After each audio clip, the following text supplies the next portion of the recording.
Chers téléspirituels, bonsoir. Une nouvelle aventure nous embarque. Nous allons justement pour cette nouvelle initiative qui n'est pas si nouvelle, au cœur de la lumière. Une fois encore, nous apaisantir sur une question donc qui véritablement devrait intéresser les esprits curieux. Il s'agit donc du pouvoir de l'esprit. Nous allons donc en parler ce soir pour cette nouvelle aventure au cœur de la lumière.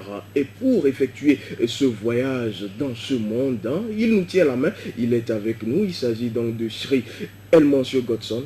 Bonsoir. Bonsoir cher ami, bonsoir à nos téléspirituels. C'est toujours un réel plaisir d'être sur le plateau. Le plateau donc de Télésport pour partager avec les fidèles téléspectateurs, les fidèles téléspectatrices, nos compréhensions, nos compétences spirituelles en la matière. Merci. Toujours un plaisir de vous avoir. Je rappelle que vous êtes homme de connaissance, vous êtes également guide spirituel, plusieurs casquettes. Justement, on va quand même y aller aujourd'hui pour ce numéro. Il s'agit donc du pouvoir de l'esprit. Nous allons donc essayer de scruter de très près cette thématique pour 45 bonnes minutes. Alors peut-être pour donc planter le décor, je vais rapidement lire quelques citations qui me viennent donc. Je vais dire à l'esprit peut-être: libère ton esprit pour ne plus dépendre de ton corps.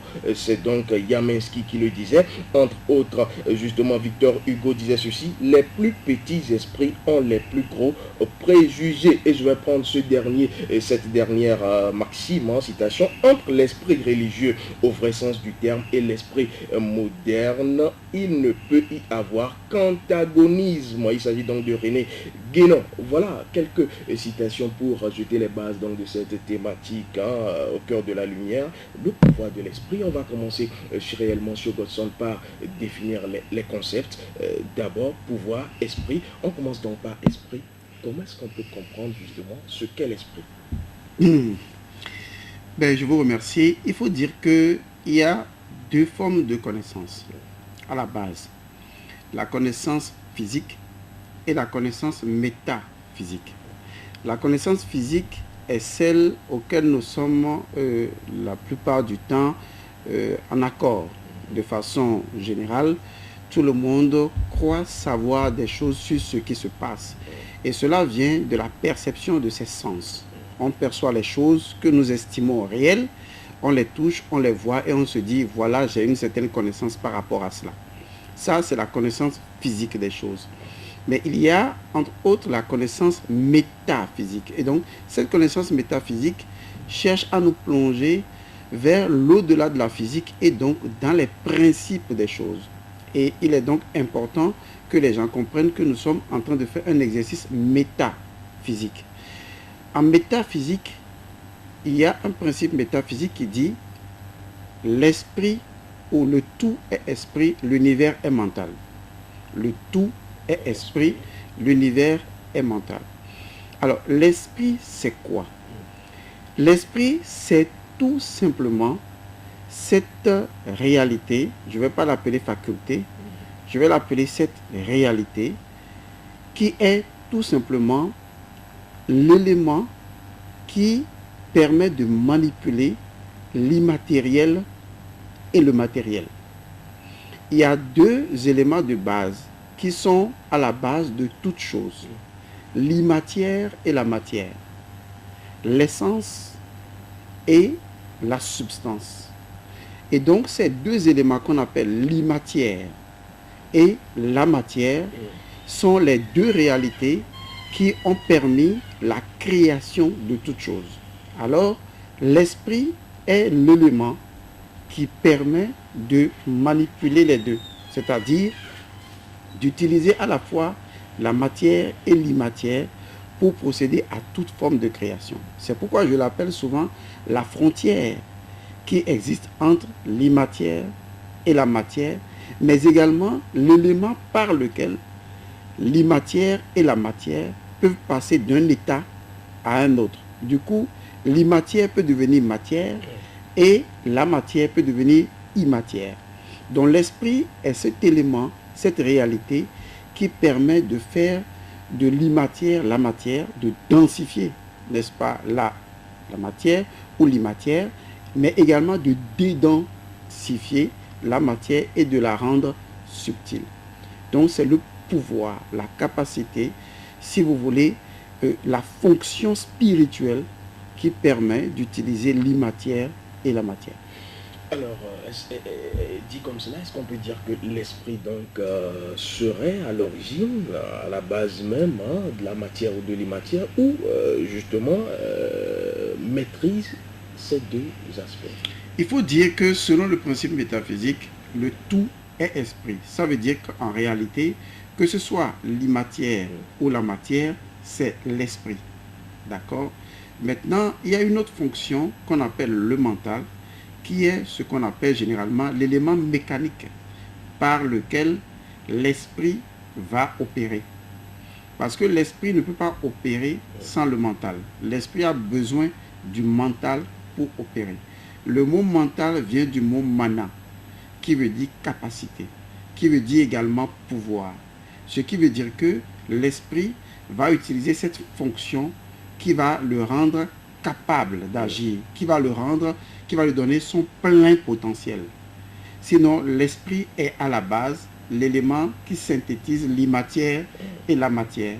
Vous savez que selon le principe métaphysique, le tout est toujours plus grand que la somme des parties. Par conséquent, l'esprit est tout.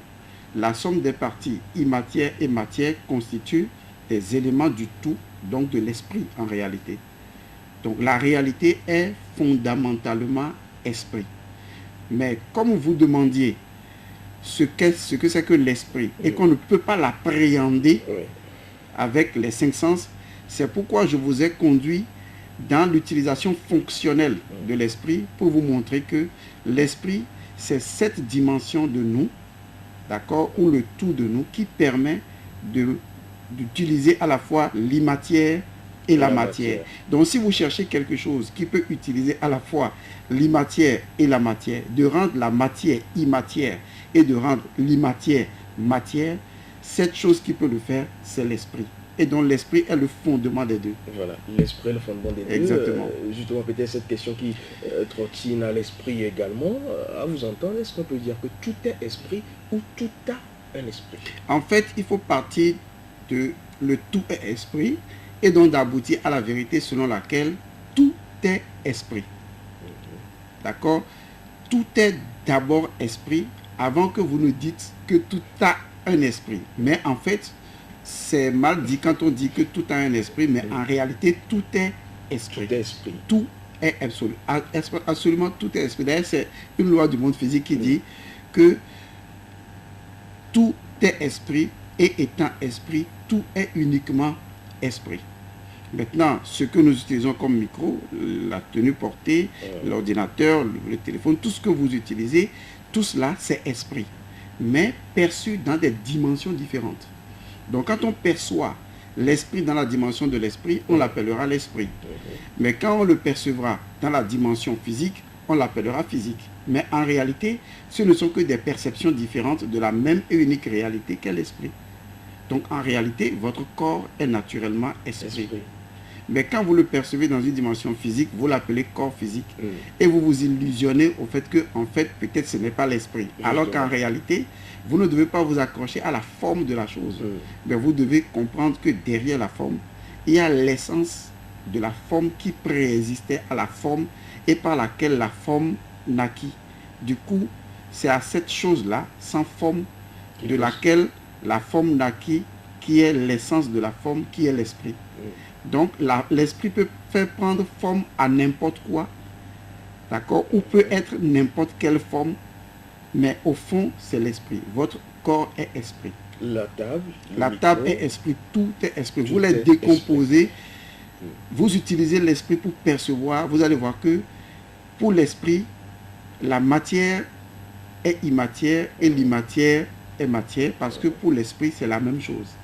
Donc, dans certaines dimensions, selon la perception des individus, parce que pour le monde physique, vous utilisez les cinq sens. Tout à fait. Les yeux, l'ouïe et tout ça, c'est ce que vous utilisez pour percevoir les réalités. Donc, vous ne pouvez pas percevoir ça comme étant esprit, parce que vos sens ne peuvent pas percevoir ça comme étant esprit. Pour voir que cette table est esprit, il faut utiliser les sens spirituels. pour les comprendre. Vous ne pouvez pas utiliser les sens physiques et comprendre que c'est esprit. Les sens physiques vous diront que c'est physique. Mais c'est seulement les sens spirituels qui vous diront que c'est spirituel. Exactement. Merci, Sriel. Monsieur Godson, vous avez donc embrayé sur ma prochaine question en ce qui concerne donc l'esprit. Beaucoup de confusion dans certains esprits, justement, on va encore le dire. Corps, esprit, âme.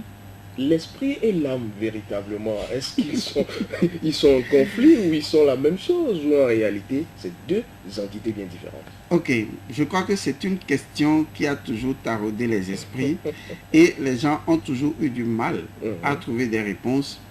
Et quand les gens répondent, ils disent que oui, on a une âme, on a aussi un esprit, comme si c'était des réalités, disons, distinctes.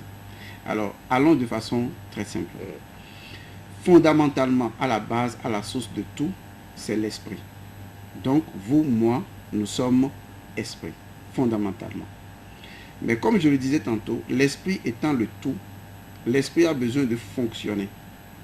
Pour fonctionner, l'esprit va utiliser une première faculté qu'on appelle le mental, qui vient de mana, qui veut dire capacité.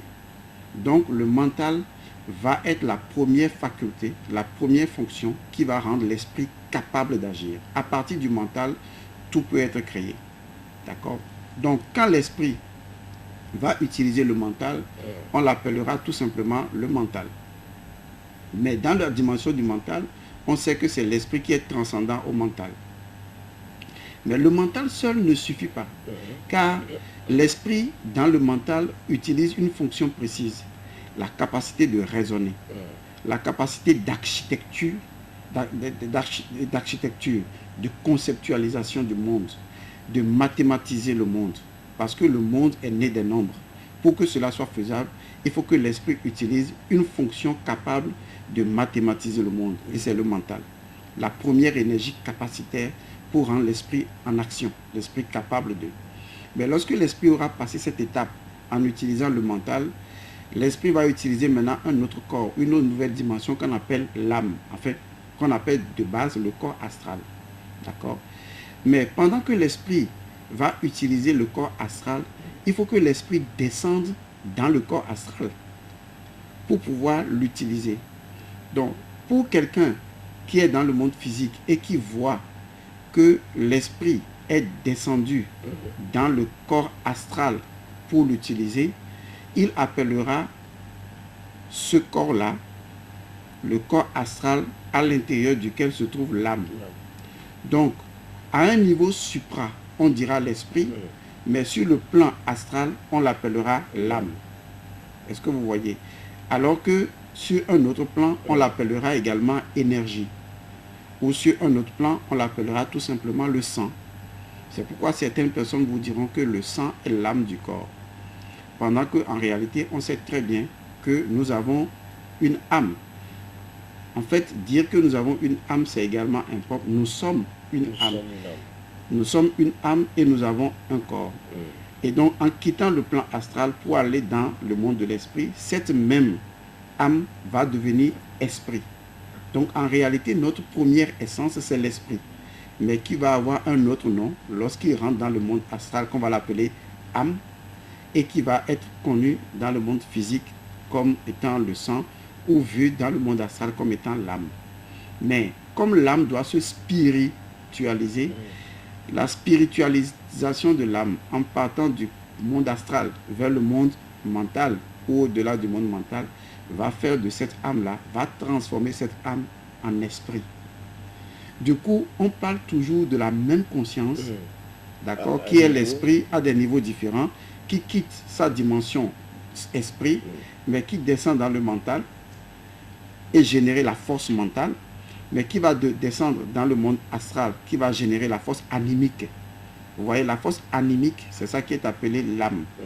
La force animique, parce qu'on l'appelle l'âme, parce que la façon dont cela a le pouvoir de connecter tout à tout, de façon sentimentale et émotionnelle, fera qu'on l'appellera l'âme. Même les animaux ont des âmes, on parlera de l'âme animale, de l'âme humaine, etc. Voilà. Alors, si l'esprit est tout et tout est esprit, et que l'esprit donc est arrivé à être âme pour redevenir esprit, pourquoi ce voyage? Quelle est vraiment l'utilité si nous sommes tous esprits? Voilà, c'est très important le mot voyage. Pourquoi? Parce que lorsqu'un enfant vit avec ses parents et qu'il grandit, et tant qu'il n'a pas commencé à travailler lui-même, il ne peut pas savoir ce qu'on appelle responsabilité. Alors, en tant qu'esprit, nous avons besoin de faire une expérience pour pouvoir réaliser notre propre pouvoir spirituel. Parce que tant que l'enfant ne se met pas à la tâche, il n'est pas confronté à ses propres capacités. C'est ce que toutes les légendes ont essayé de tracer, surtout quand vous prenez l'histoire du Jardin d'Éden. Ce n'est qu'une simple histoire pour montrer comment l'homme est descendu du monde spirituel pour rentrer dans le monde de la matière afin de faire une certaine expérience. Alors l'expérience, c'est une expérience qui lui permet de révéler ses potentialités et son pouvoir.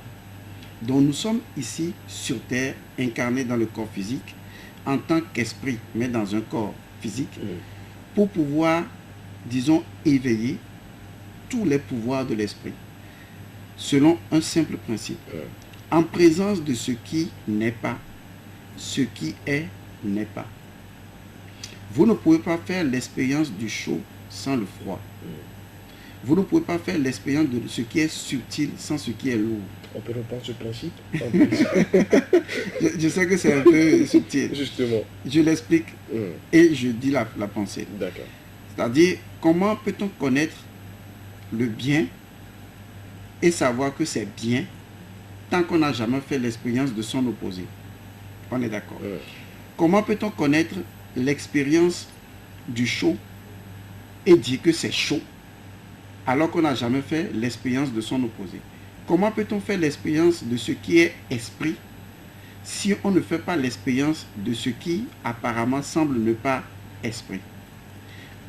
En l'absence de ce qui n'est pas, ce qui est n'est pas.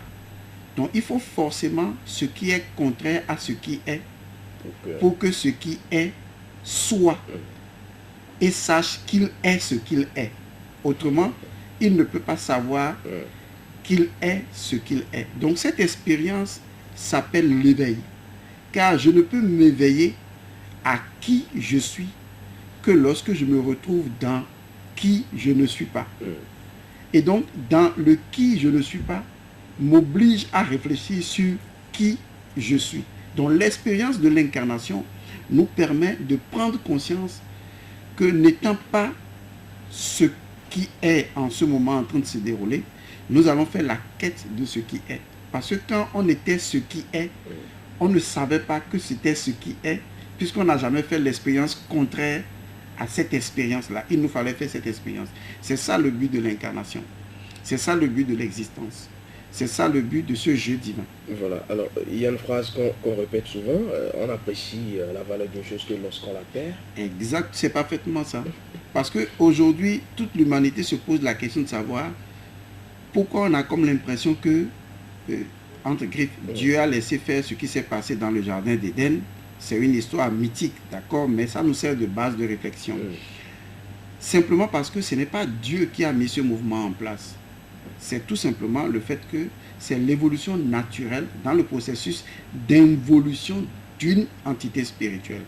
Car une entité spirituelle de totalité consciente ou de totale conscience ne pouvait réaliser sa totalité de la conscience qu'en faisant l'expérience opposée à la totalité de la conscience, ce qui fait l'emprisonnement matériel. Donc cette expérience que nous sommes en train de faire est utile.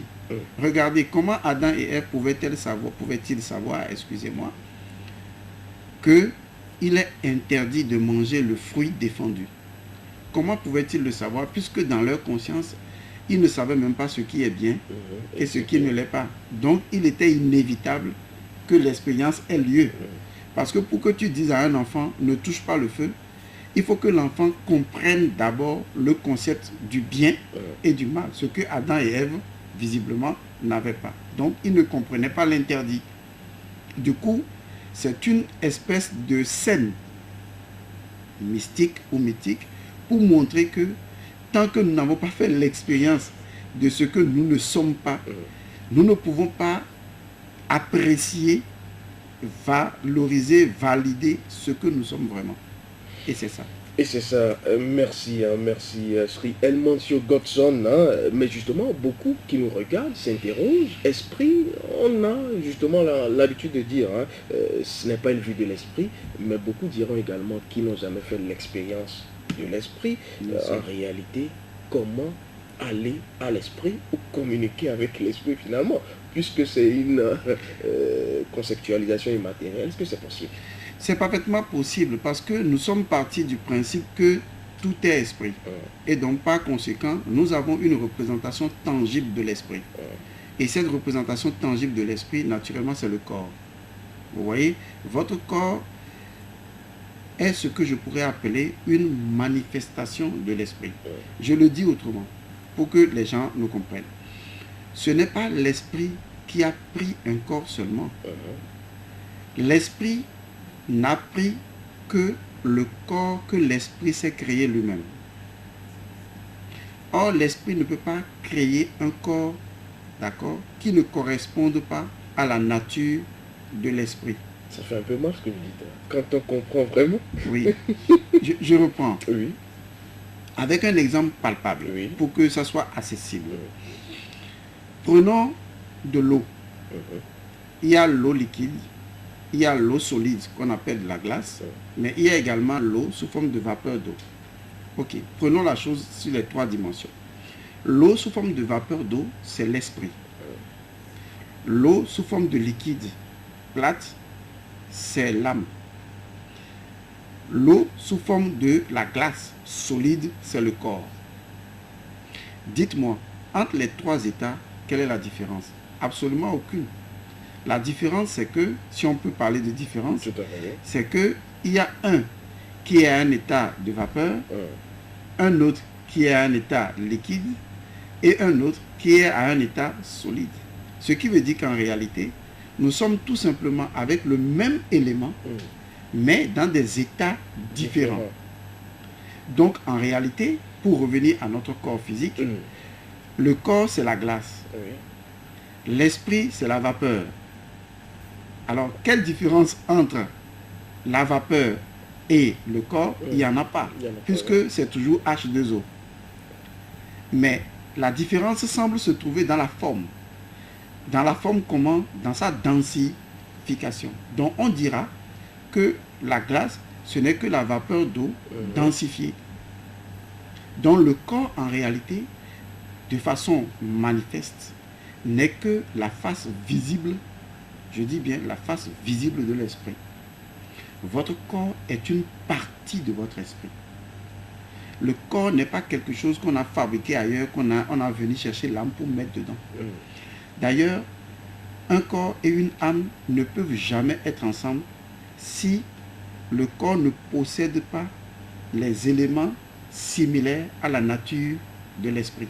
Alors finalement, est-ce que l'esprit crée le corps qui lui convient? Exactement.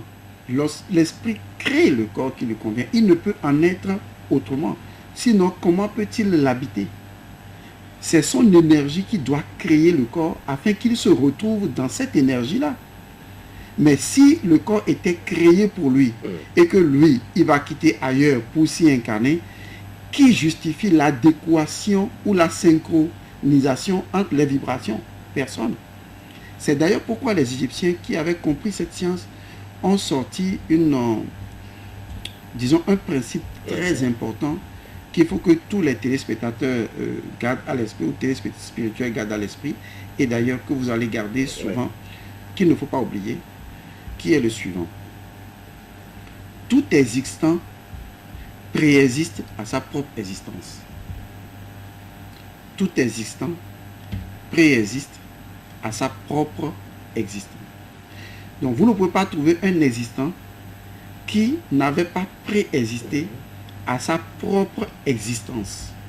Jésus l'avait compris, c'est pourquoi il disait, avant qu'Abraham fût, je suis. Ça veut dire tout simplement que vous croyez être le corps, alors qu'avant d'être le corps, vous étiez quelque chose qui préexistait avant que le corps n'existe.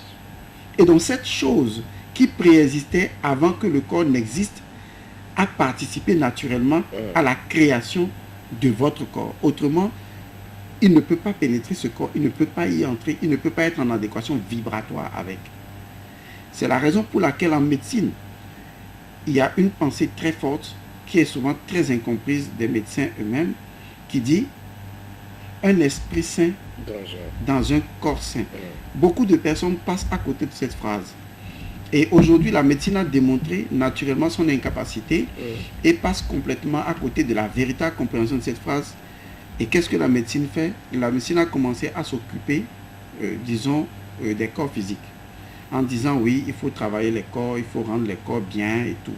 Mais regardez, depuis des siècles, on fait tout pour rendre le corps bien, mais les corps sont toujours malades. C'est-à-dire qu'on a emprunté la mauvaise démarche? Oui, la mauvaise démarche, il n'y a rien à faire. La vraie démarche, c'est une démarche descendante. C'est-à-dire, on quitte l'intérieur pour venir vers l'extérieur. On quitte le subtil pour venir vers le solide. On devrait avoir des médecins de l'esprit? On devrait avoir des médecins de l'esprit, ce que moi j'appelle souvent l'espritologie au lieu de la biologie. Parce que pour dire qu'il faut un esprit sain dans un corps sain, ça veut dire qu'il faut d'abord étudier l'esprit. Donc il faut faire la science de l'esprit. Parce que tant que l'esprit n'est pas en conformité avec les lois universelles, quel que soit le corps que vous allez lui donner, vous aurez un esprit constamment corrompu qui va habiter un corps auquel vous allez fournir des comprimés, des médicaments, des seringues, des piqûres. Mais le corps continuera à développer des maladies incurables et incompréhensibles à votre attention pour la simple raison que les maladies ne proviennent pas du corps, mais les maladies proviennent de votre esprit. Toutes les maladies? Toutes les maladies proviennent de l'esprit. Il n'y a absolument aucune maladie qui ne provienne de l'esprit. Même un accident de circulation provient de l'esprit. Ah oui? Toutes les maladies, sans aucune exception, proviennent de l'esprit. Toutes les maladies ont leur source dans l'esprit. Tant que l'esprit ne joue pas son rôle, tant que l'esprit manifeste de la faiblesse, tant que l'esprit n'est pas à la hauteur en termes d'harmonie avec les lois universelles, tant que l'esprit est impur, est-ce que vous n'insultez pas l'intelligence des médecins, valeureux médecins que nous avons, qui traitent certaines maladies d'incurables? À vous entendre, tout est possible à celui qui croit finalement, comme le dirait l'autre. Non, au fait, tout médecin intelligent, d'accord, je dis bien tout médecin intelligent vous dira qu'il n'y a pas de maladie incurable. Ce que vous appelez l'incurabilité d'une maladie est lié tout simplement au fait que les hommes n'ont pas trouvé une solution pour le moment. Il y a quelques siècles, certaines maladies que les gens guérissent ou disent qu'ils guérissent actuellement étaient considérées à l'époque comme étant des maladies incurables. Et pourtant aujourd'hui parfaitement curables. La question est la suivante. Est-ce que en soi, je pose bien ma question, est-ce que dans l'en soi de la maladie, est-ce que la maladie en soi est incurable, ou bien c'est l'ignorance ou le manque de connaissance qui fait qu'on dit que la maladie est incurable? Voilà de quoi il s'agit. Donc toute maladie est curable. Mais si les hommes ne découvrent pas la formule, ne découvrent pas la solution, au lieu de dire mon intelligence actuelle m'empêche de comprendre les fonctionnements qui me donneront accès à rendre cette maladie complètement curable, ils préfèrent dire que c'est la maladie qui est incurable, au lieu de dire c'est leur propre conscience qui en fait a un défaut. Vous voyez, alors quand vous me dites les grands, magnifiques médecins et tout, je ne conteste pas la compétence des médecins. Les médecins, ils ne sont aujourd'hui que médecins du corps, mais ils ne sont pas médecins de l'esprit. Du coup, leurs compétences, franchement, sont en doute. Leurs compétences sont très limitées parce que la plupart des maladies aujourd'hui qui arrivent, ils ne vous prescrivent que des médicaments, pendant qu'ils savent que les mêmes médicaments créent des effets secondaires d'autres maladies qui se déclenchent. Ils vous prescrivent encore d'autres maladies pour lutter contre les effets secondaires d'autres maladies. Finalement, est-ce que c'est intelligent? Est-ce que quelqu'un s'arrête pour se poser la question de savoir, mais qu'est-ce que nous devrions normalement faire? Et plusieurs maladies qui n'ont pas trouvé de cause virale ou pathogène sont appelées des maladies psychosomatiques, c'est-à-dire des maladies dont l'origine est purement psychologique ou émotionnelle. Alors, si un médecin commence à réfléchir, a dit, il peut y avoir des maladies dont l'origine est émotionnelle ou psychologique, à la limite psychique. Donc ce n'est plus un médecin ordinaire. Il va dans une autre perspective, il va dans une autre dimension. Il conçoit que l'origine des maladies peut être à 80%, ils ont précisé, d'origine psychologique. Vous voyez? Donc au-delà du psychologique, il y a le spirituel, puisque le psychologique n'est pas autonome. Il est lié à l'esprit. Donc en réalité, les médecins sont dans l'évolution et ils finiront par admettre l'évidence que toutes les maladies proviennent de notre esprit. Voilà, alors, nous sommes en plein dans le pouvoir de l'esprit, c'est la thématique. D'ailleurs, dans ce voyage de l'âme qui va vers l'esprit pour revenir donc à l'âme, en réalité, est-ce que l'esprit peut avoir à sanctionner l'individu? Puisque vous disiez tantôt, je vais repréciser ma pensée, vous disiez tantôt qu'en réalité, nous avons l'essentiel de ce que nous sommes à la base. Est-ce qu'en réalité, l'esprit décide finalement? Lorsque vous parlez de l'esprit, vous en parlez comme une réalité distante de nous. Oui, c'est comme ça que les hommes ordinaires conçoivent les choses, parce que vu que de façon générale, la plupart de l'humanité n'est pas encore éveillée à ce qu'est l'esprit, qui est leur véritable nature, ils parlent de l'esprit comme une donnée différente d'eux-mêmes. Alors qu'en fait, nous sommes fondamentalement esprit.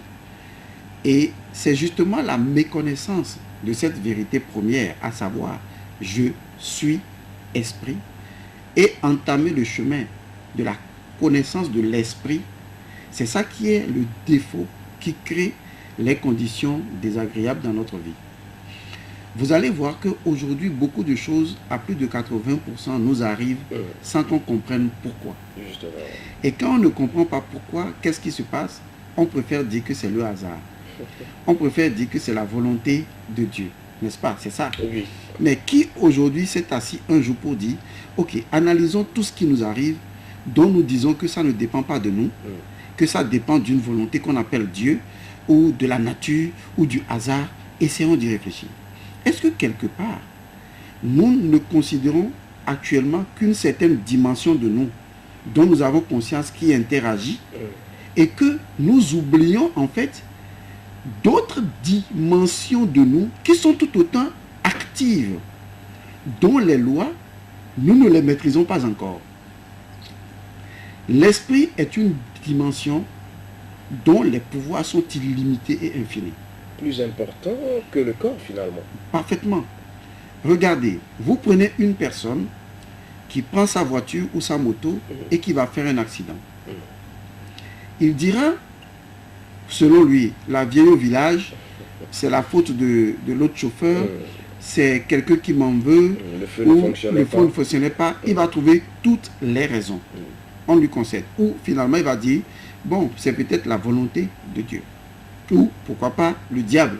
Enfin, il faut quand même le positionner parce qu'il est celui qui est le plus incriminé dans toutes ces affaires-là. Tout à fait. Mais est-ce que les gens se sont posé la question de savoir, mais et si en réalité, le fait de ne pas maîtriser les dimensions de notre esprit nous cause en fait beaucoup de tort? Car lorsque vous avez un outil que vous n'utilisez pas, dont vous n'avez pas conscience, mais que vous utilisez inconsciemment, sans savoir que cela peut vous créer du tort, vous allez toujours chercher le coupable ailleurs autre que en vous-même. Ce que je veux dire est simple. Notre esprit est plus vaste que l'univers. Notre esprit est plus grand que tout ce que vous pouvez imaginer. Notre esprit connaît le passé, le présent et le futur.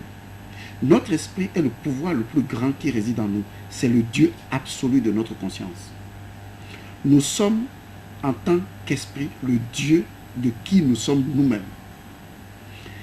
Alors, lorsque vous avez un tel pouvoir en vous, lorsque vous n'avez pas seulement un tel pouvoir, mais lorsque vous êtes un tel pouvoir qui est constamment en mouvement, mais dont vous ne comprenez pas les interactions, vous ne savez pas que des pensées, des émotions, des intentions, aussi anodines soient-elles, puissent rendre opératoire un certain nombre de dispositifs présentiels à l'intérieur de vous. Qui vont occasionner des choses externes. Qui occasionnent inéluctablement des choses externes. Car l'esprit ne s'agite ou ne fonctionne qu'à travers le corps. Lorsque vous avez un monsieur qui est inquiet, pour lui être inquiet est normal. Mais pour son esprit, être inquiet n'est pas normal. Parce que pour votre esprit, lorsque vous êtes inquiet, votre esprit considère ça comme un ordre, comme une action que l'esprit tente d'exécuter. Du coup, l'esprit va créer un environnement, les individus qui sont inquiets, et vous allez voir que souvent, les chiens ne font pas des chats. Donc souvent, vous allez voir que beaucoup de personnes inquiètes se retrouvent ensemble pour papatoiser ensemble. Parce que les choses de même nature se retrouvent. En fait, je veux dire tout simplement que votre esprit vous conduit là où vous décidez d'aller. Alors, une personne inquiète, revenons, souvent inquiète, qui n'a plus le goût de la vie, peut facilement mourir. Une personne inquiète, qui n'a plus le goût de la vie, est en train d'utiliser son esprit, le pouvoir illimité de son esprit, pour créer une réalité correspondante à son inquiétude. Et du coup, cela va matérialiser un ensemble de situations dans lesquelles inéluctablement il se retrouvera encore et encore et encore et encore, et il dira qu'il a prié Dieu, que ça n'a pas marché. La véritable prière, c'est lorsque vous maîtrisez le pouvoir de votre esprit. Parce que lorsque vous passez, je vais être plus précis, lorsque vous passez 30 minutes à être en colère, et après vous dites, bon, maintenant je me retrouve, ça va, c'est laissé passer. Est-ce que vous pensez que les 30 minutes que vous avez passées à être en colère, bon, ont disparu dans la nature, que ça ne va rien causer? Mais vous l'aurez. C'est ça le problème de l'homme. L'homme agit comme un irresponsable notoire. Regarde comment il traîne la planète. Il est naturellement irresponsable. Tout à fait. Il pense qu'après avoir passé 30 minutes de colère hier, et qu'on est à un autre jour aujourd'hui, pour lui c'est passé. Alors qu'en fait, ce qu'il ne sait pas, son esprit est un champ immense. Chaque ressenti, chaque pensée, chaque intention est une graine qu'il sème dans le champ de l'esprit. Et qu'il l'ait semé et qu'après qu'il l'ait oublié, qu'il l'ait semé et qu'après il ait changé de position, ça ne change rien. La graine est semée. Et il récoltera. La graine va être récoltée. Donc qu'il ne soit pas étonné de se retrouver dans des environnements dont il se dit, mais pourquoi je me retrouve là? Et ça se voit avec des femmes. Vous allez voir des femmes qui quittent un homme, qui en veulent à l'homme, mais qui rencontrent toujours d'autres hommes qui les font toujours souffrir. Et elles se disent, mais j'ai prié Dieu, pourquoi je ne trouve pas un autre homme? Vous ne pouvez pas trouver. Parce que votre conscience continue de semer, par le fait que vous en voulez à l'homme précédent, votre conscience continue de semer dans le champ de votre esprit, et tôt ou tard, vous ne rencontrerez que les individus dont vous avez semé les graines. Et du coup, ne soyez pas étonnés des choses qui vous arrivent. Donc, je suis plutôt étonné, d'accord? Je vais le dire d'un façon un peu rigolote. Je suis étonné d'être étonné que les hommes sont étonnés que ce qui leur arrive, ils s'en étonnent. C'est curieux qu'un homme s'étonne qu'un malheur tombe sur lui. Je suis étonné qu'il s'étonne. Il a créé le malheur. Mais il n'a pas le choix puisqu'il ne peut jamais obtenir un malheur dont il n'est pas le créateur ou qu'il n'a pas favorisé. Le pouvoir de l'esprit va jusque-là. Le pouvoir de l'esprit est immense. Voilà. Alors, j'ai envie, parce qu'on va maintenant aller à la pratique véritablement de tout ce qu'on a dit jusqu'ici. Il nous reste 10 minutes. Dites-nous, quelle est la notice de l'esprit finalement? Que faut-il faire? Que faut-il ne pas faire? Comment ressentir ou manifester son esprit? D'accord. Qu'est-ce que l'esprit est en termes de nature? Parce que c'est en connaissant la nature de l'esprit que nous pouvons dire qu'on a la notice. Regardez, aujourd'hui, les hommes ont un corps physique, mais ils n'en connaissent pas le fonctionnement. Ils peuvent passer toute une journée à y mettre autant de biais que possible, ils s'en foutent.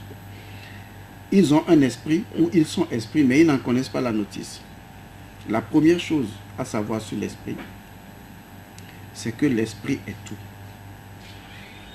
C'est que le tout est esprit. Ça veut dire que le pouvoir de votre esprit s'étend sur la totalité de tout ce qui existe et de tout ce qui n'existe pas. Et rappelez-vous de comment j'ai commencé, de tout ce qui est immatière et de tout ce qui est matière, votre esprit a pouvoir là-dessus. Deuxième chose, l'esprit est libre.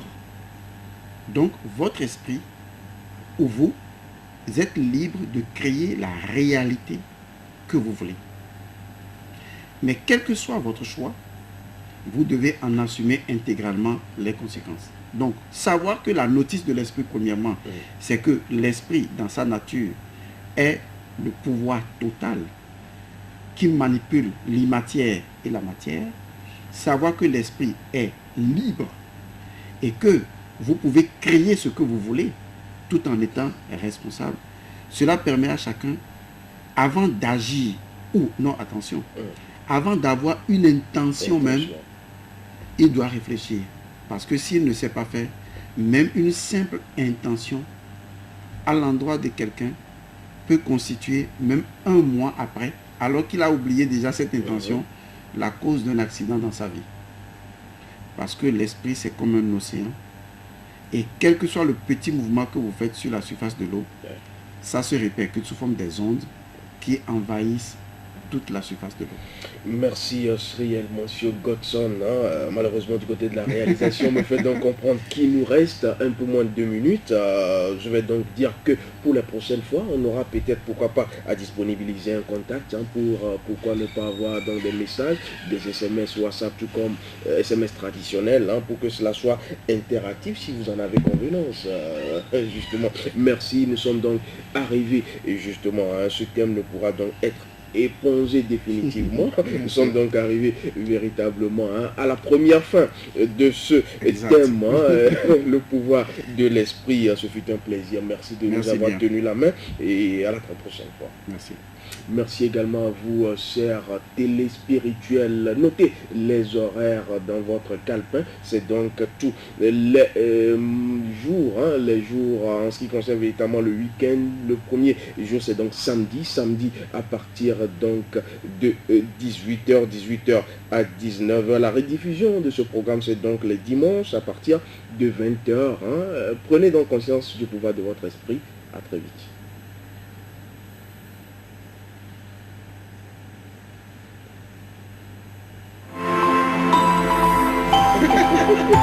Mais comment ils ont...